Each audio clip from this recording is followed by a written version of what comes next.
Federación, si Brahim es aún seleccionable por España o ya os ha dicho que quiere jugar con Marruecos. Brahim es un jugador seleccionable por España total y absolutamente, con total libertad. Pero en este caso Brahim, hasta donde yo sé, quiere jugar con España, hasta donde yo sé.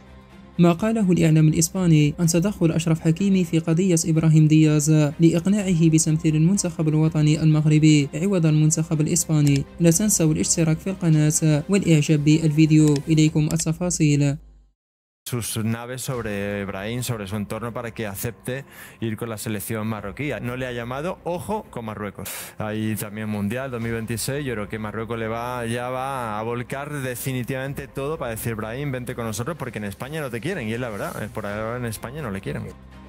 أكد الإعلام الإسباني أن الجامعة الملكية المغربية لكرة القدم طلبت من أشرف حكيمي لاعب باريس سان جيرمان الفرنسي المساهمة في إقناع إبراهيم دياز بالانضمام إلى صفوف المنتخب الوطني المغربي خلال شهر مارس المقبل، وذلك بعدما علمت أن إبراهيم دياز يواجه صعوبة كبيرة في اتخاذ قراره بتمثيل الأسود على حساب المنتخب الإسباني نتيجة الضغوطات التي تمارسها الصحافة الإسبانية على مهاجم ريال مدريد.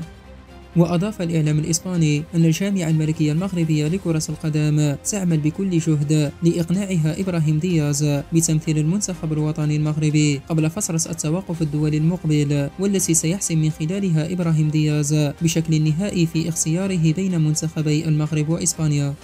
وتواجه الجامعة الملكية المغربية لكرة القدم صعوبات كبيرة في إقناع إبراهيم دياز نظرا للجهود التي يقوم بها الاتحاد الإسباني لكرة القدم والصحافة الإسبانية لاستقطاب مهاجم ريال مدريد، خاصة بعد مشاركته في مواجهة ودية سابقة مع المنتخب الإسباني الأول.